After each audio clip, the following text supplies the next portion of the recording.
That's all right. They can hear you. Yeah. Just going to go ahead and start with an opening statement and from everybody up here, and then we'll open it up for questions and answers.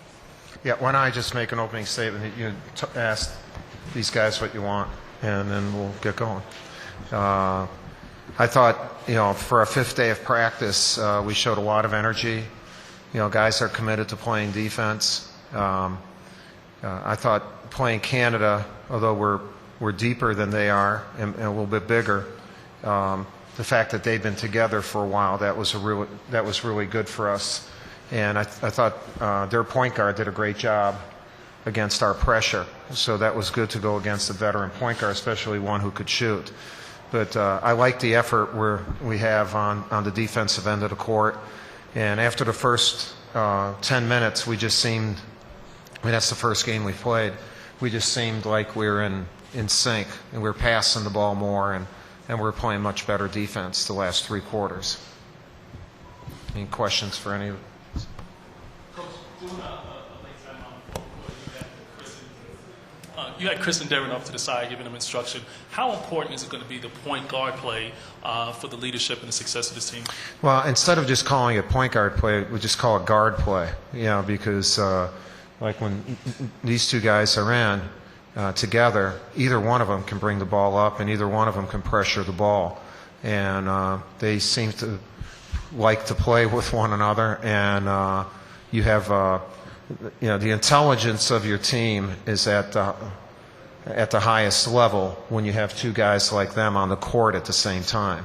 And I was just telling them, we need to, that needs to be a strength of our team when the two of those guys, or individually they're in, but when the two of them are in together, we can pick up a little bit better and try to wear some people down.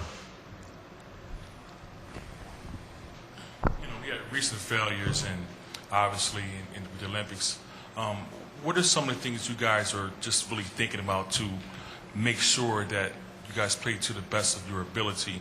And also, do you see any pressure from American fans because of the past recent failures?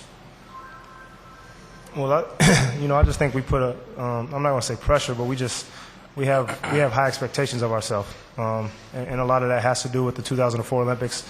It's hard not to think about those Olympics and how they ended, and I know that was a big thought process when putting this team together. So as far as when we step on the court every night, we know we have a lot to prove for us as well as our fans and for our country, and that's what we look to do when we step out there on the floor.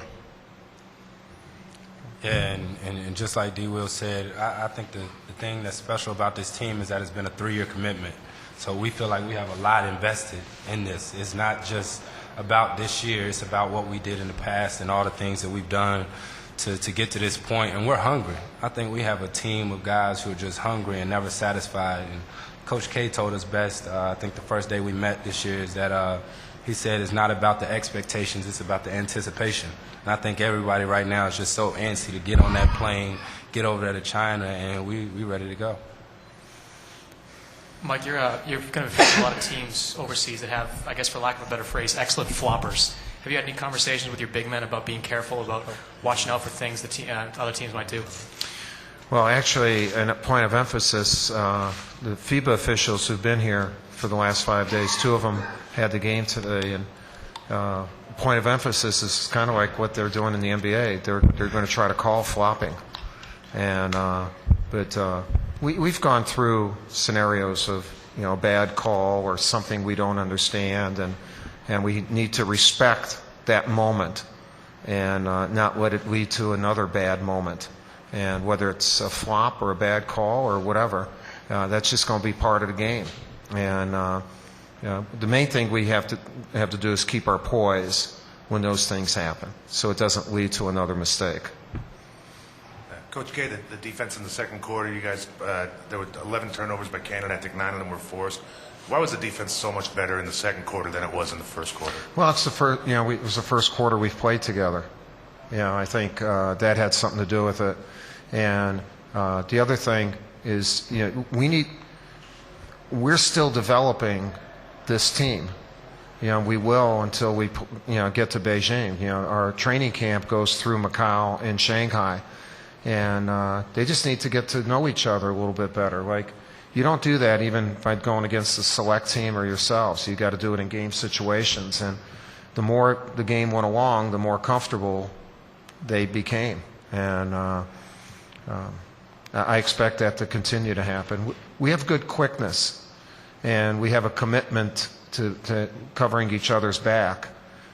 So we're collectively responsible, I think, on the defensive end of the court. Yeah, good. We tried different things. 2 years ago, we didn't